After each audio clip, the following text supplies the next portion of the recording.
Hi, it's Jen from Shabby Fabrics. I have a fun and practical project for you today, and this is compliments of Moda. This is called the Patchwork Pouch, and it is adorable, easy to make. We used a charm pack to make this, but we also discovered it's very easily made also with layer cakes, 10-inch squares. But let me show you how much stuff this cute little bag holds. I was surprised. Once we got it made, I thought, it's not going to hold that much. It just kept going in. It just is amazed how much stuff went in that bag. And of course, when I'm traveling, either I'm flying or maybe just, going on a short trip, I want something maybe to put my makeup or things for my nails, whatever it might be. It's just a nice, handy little thing. And I also thought, when I travel to quilt retreats, like the clips that I use, sometimes they're not always in the box.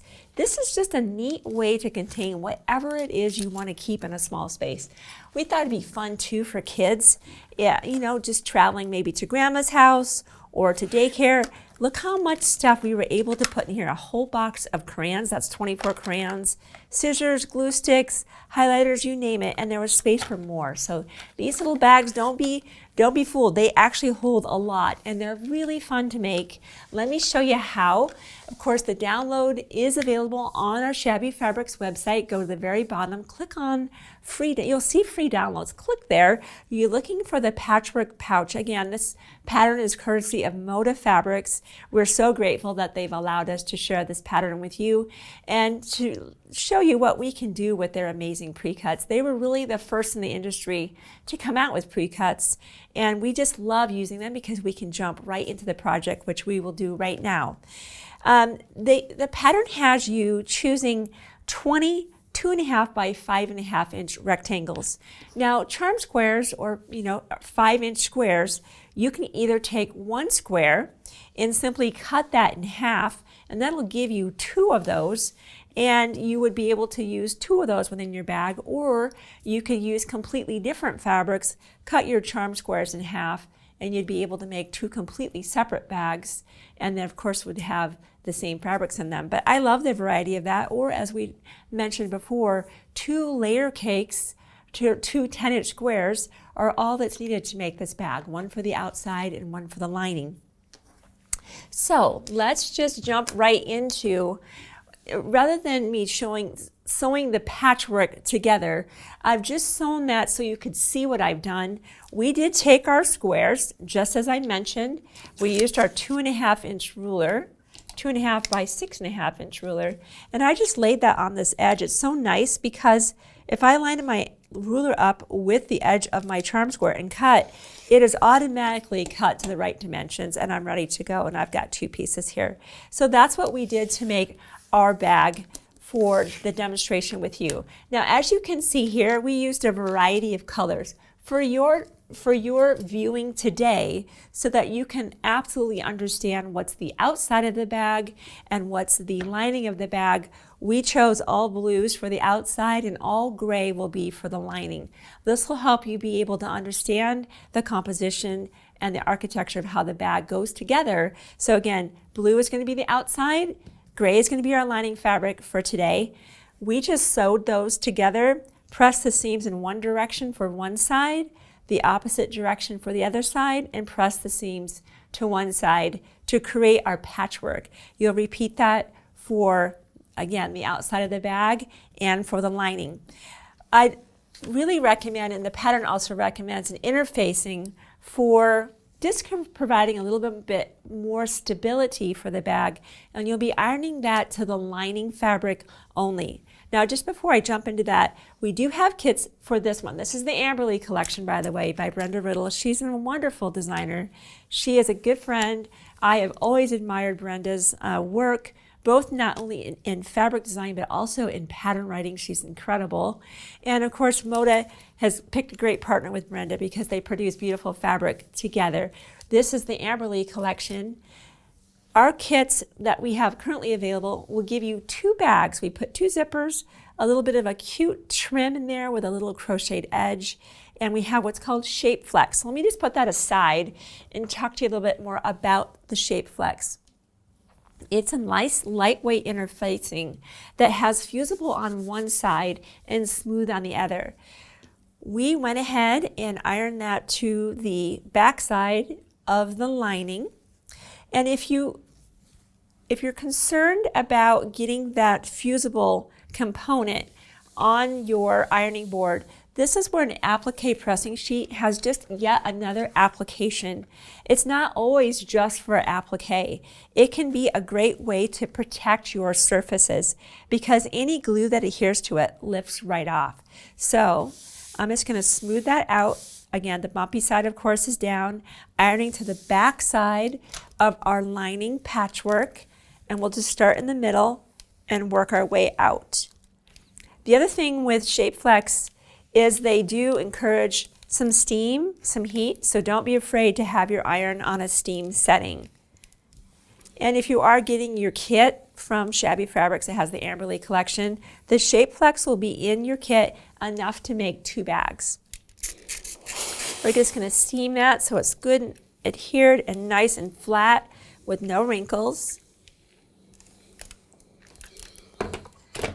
And I'm sure we are attached to our applique pressing sheet because that's what it does. And notice how it just peels away and your applique pressing sheet is clean and ready to be used again.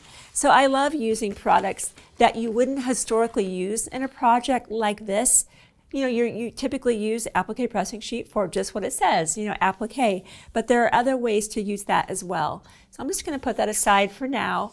Now that the Shape Flex is, of course, outside of the patchwork, we'll just use our larger ruler to trim that up, making sure I don't want to cut any part of my charm squares.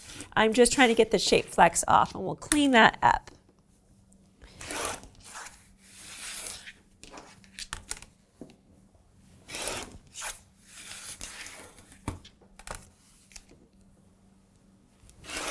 Okay, now that's ready to go. This bag, as you saw, has a zipper. If you're like, if it's a zipper, I'm not interested. Hey, I'm right there with you. I don't have a lot of experience with zippers. I was telling Tammy when we were coming up with this project and Moda was giving us the blessing to use this, I'm like, I don't know about this whole zipper thing. And you know what? It's not a big deal. And I'm excited to go through this journey with you if you haven't done a lot of work with zippers. Of course, I'll be using a zipper foot. And I'll get to that just a little bit later. But every machine that's on the market today, most of them actually come with a zipper foot. So if you don't have that zipper foot, this is the time to bring it out. This is a perfect project and it's not a big deal. I'm going to demystify the use of zippers here in very short order. And you won't be afraid, and you're going to want to be making these. This is a great gift, I can imagine. Because a charm pack, you're going to be able to get several bags out of one. I know you're going to be wanting to make these as gifts. So step 1 is going to be, once your Shape Flex is on there, we're going to lay that out. This is our lining fabric right side up. We'll go ahead and grab our zipper. And our instructions right here are showing how this is our lining right side up. They wrote a beautiful pattern, and we'll be having our zipper off to the side. Now there's one area that I did want to deviate just a little bit from the pattern, is they do show that the zipper pull is, they open it up and they have it in the middle of the bag here. What I found is as the zipper foot is coming along here, if I have my zipper pull here, as my zipper foot comes to it, you can see how it's kind of impeding on what I would say the path of this foot. It will naturally push away from that. What I found to be a little easier, and I don't have to disrupt that path of that foot, is I did go ahead and put the zipper pull all the way to my left, and it did not interfere with the construction of the project. So I'm going to go ahead and deviate from the pattern just a little bit in this one area. No doubt this worked beautifully, but I just didn't want to have that extra little area where my presser foot might be wanting to work away from that zipper pull, so it's off to the left. With that said, we have our outside of the bag, right sides together. And we're just going to stack that patchwork unit right on top of the other one. And this is where I'll come in with my smaller, the mini Wonder Clip. I'm just going to rotate this around. It's a little bit easier for me to clip that together kind of from the side. Then I can get a good look and make sure that those are stacked on top of each other. And I'm just going to wonder clip. Now let me just show you the architecture of a wonder clip.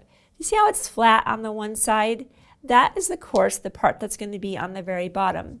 We don't want that part on the bottom, or it's going to not ride well across the bottom of my machine. So the flat portion will always be down.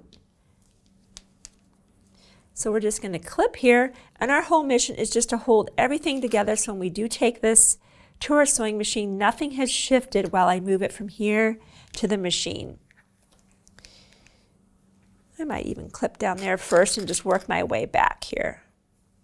Sometimes I'll do that. If I know this needs to be stacked right on top of each other, I'll clip here and then clip in between, because this needs to happen here and this needs to happen here, and I'll work out everything else in between and I adjust as necessary. So let's put a couple more clips in. Now I want to show you one other thing about our using a zipper foot. It kind of has what I would call a shovel about it. The thing about zipper foot is you can see if your needle is still going straight down, you're going to hit the middle of that and you're going to really do some damage to that needle, break that needle, and potentially damage your machine. With all zipper foots, you either need to have your needle be to the left or to the right, but not in the middle. So please make sure that once you get that zipper foot on, you are adjusting your needle to be either going to the left or to the right of that center post. Now I already have another zipper foot on the machine. We're going to go to the machine. I've already on the Bernina, I'm working on the Bernina 770 Quilters Edition. This foot is the 4D, so I will be engaging the dual feed. That's a feature of this amazing Bernina sewing machine. And I'm now 2 clicks to the left. So if you're sewing on the same machine, you'll be 2 clicks to the left. And let's go to the machine now. And we're simply going to, with our let me flip that over on this side. We're just going to let that shovel be our guide. You can feel where the resistance is. It's just running along the teeth of the zipper. So let's go ahead and do that right now.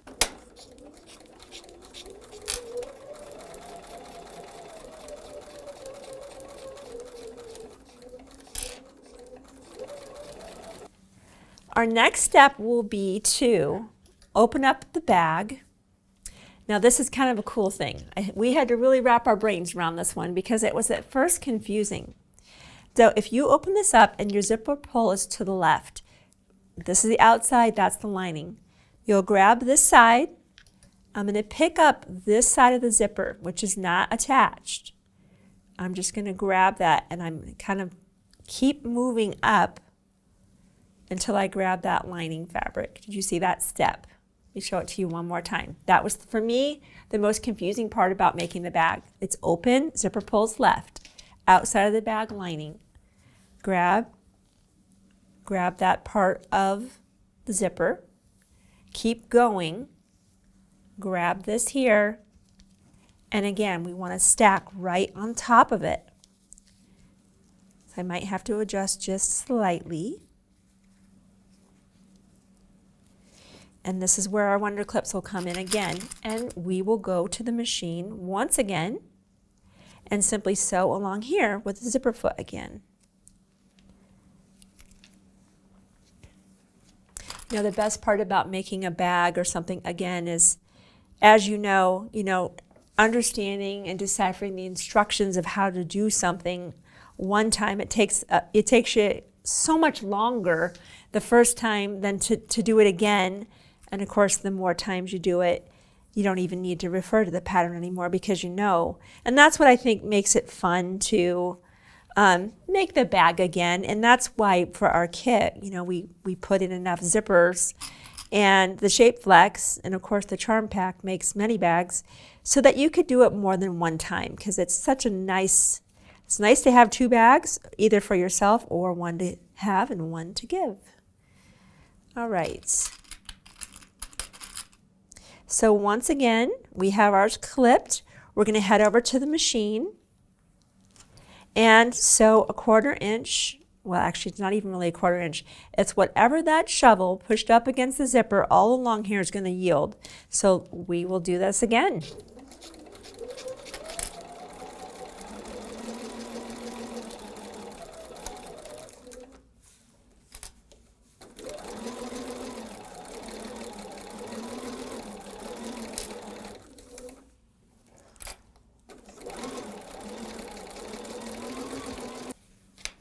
So here's what the bag looks like right now, and I know this feels weird. It doesn't look like this could become a bag, but trust me, it will. The next step of our pattern says open the zipper. So let's go ahead and do that. We'll just push the zipper through as far as I can, and then I'll just reach in from the other side and find that pull, and we'll just open up the rest. There we are. Turn the bag front and lining right side out. We can do that. Push the bag front through the zipper and into the lining. So our blue is our front, our gray is our lining. So we're going to push the bag front into the lining portion. So that's how we get to the stage. Close the zipper halfway. So let's go ahead. Again, now the zipper's upside down, right? It feels a little awkward doing that.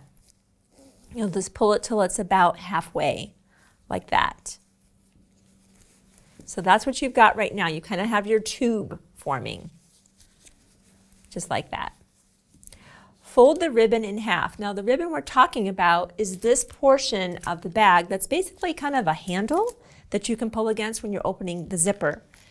We chose a cute little bias binding ribbon that had a crocheted edge. I thought it was really cute, coordinated really well with the Amberley collection.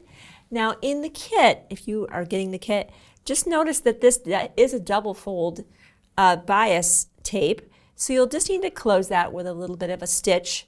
If you're using ribbon, you don't need to worry about that. We use ribbon on this one. In either case, we've already closed that edge. We'll just fold the raw edges together to make a loop. And I'm just going to turn that. Okay, actually it's going to go on the open edge. So let's come over here on this side. This is where we'll actually be putting that ribbon in, because it'd be pretty tough to insert the ribbon over here. The zipper's already closed. So we'll be putting that over on this side. And I'm just going to be bringing this together and trying to understand where my middle is, and that's right about in there.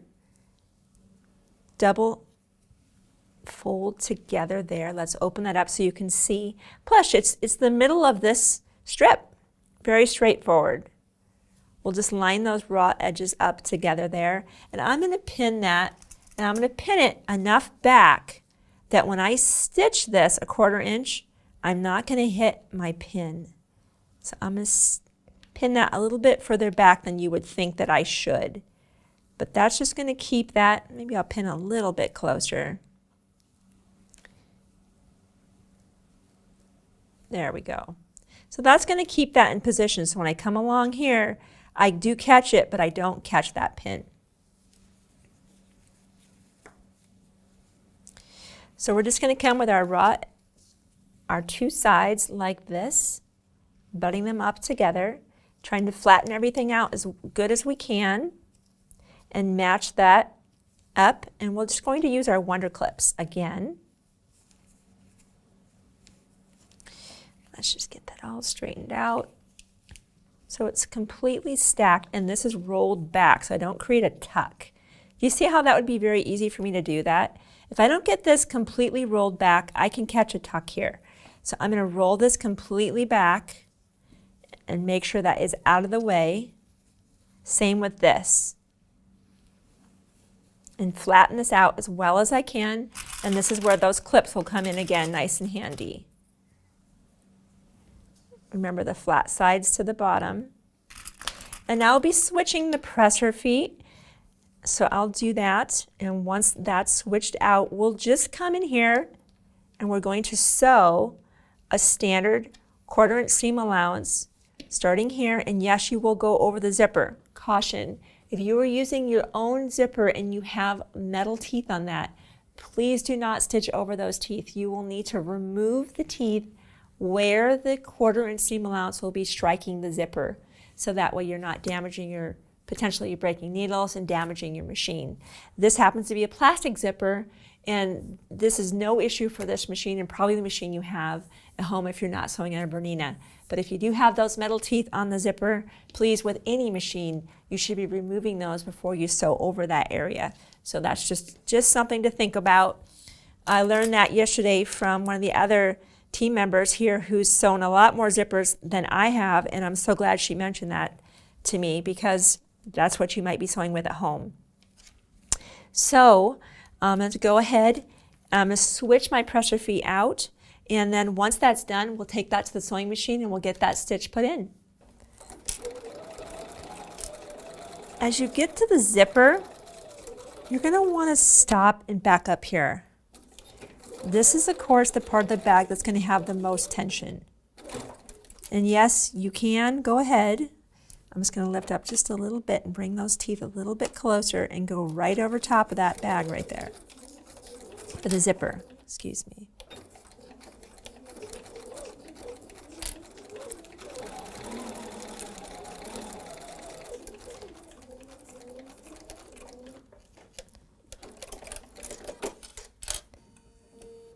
And we'll just repeat that for the other end.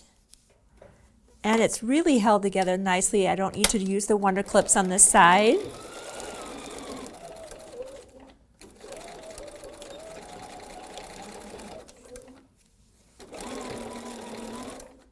Let's back up.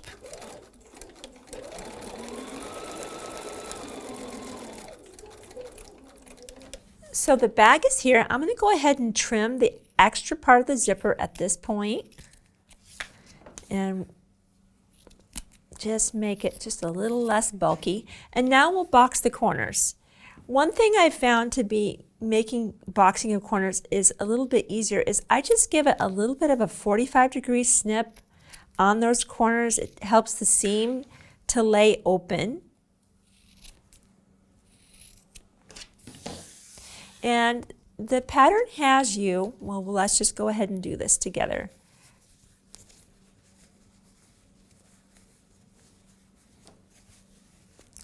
I'm just going to make that be a little more open so you can see what I'm doing here. So I'm just going to lay this open like this and have that seam lay open. There we go. See how clipping that corners helps it lay open? And I'm measuring in 1 1/4 inches. That's per the pattern. So let me find that on my ruler here. It's a little easier to actually to see on this bigger ruler. Grab that one.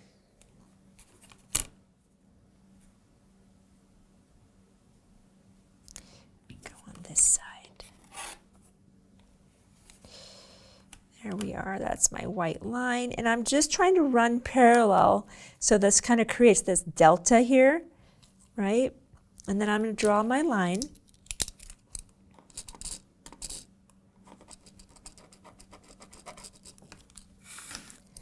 Just going to clip that so nothing moves on me right now while I go to the sewing machine. I'm going to show you how to box one corner and you'll do all 4 the same way. So let's go ahead and do that now. And consequently, while I'm at it, I'm going to remove this pin. I don't want to have anything bad happen with that pin sitting in there. My ribbon's all secured, so I can take that pin away now. So let's go ahead and go to that sewing machine. Let's lay that box corner back out good and flat. And we're just going to straight stitch over our drawn line. Now I'm going to make sure that I reinforce in the very beginning, back stitch, and then at the end. So let's get started.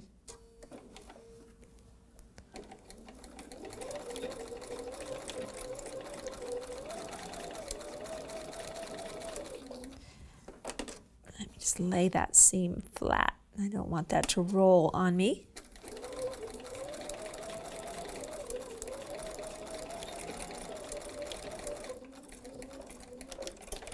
So that's what the seam looks like sewn. Of course, if you don't like what you've got, you maybe get off your line, just seam rip and do it again, no big deal. So you'll remove your clips and you'll just trim. I just trim a visual 1/4 inch. So you'll box the other 3 corners exactly the same way. You'll just come over on this side. Again, press that just nice and flat, press your seam open, 1 1/4 inches in, draw your line, clip, clip, and sew. And then you'll just do this very same thing on the opposite side of the bag. And then I'm going to do that off camera because it's the same exact steps. When I come back, we'll finish it up. So I've got all 4 corners boxed right now. Now I think we're just ready to turn it through. kind of use my fingers to push everything out. This is always the best part, right? You've been putting this thing together going, how's this going to work? How's this going to work? This doesn't seem right. And now, let's see if what we did worked. And we have an adorable little patchwork pouch. And like we said before, it holds so much more than it looks like it should. So thank you for sharing part of your day with me. I really, again, thank you, Moda, for letting us share this totally practical and fun project.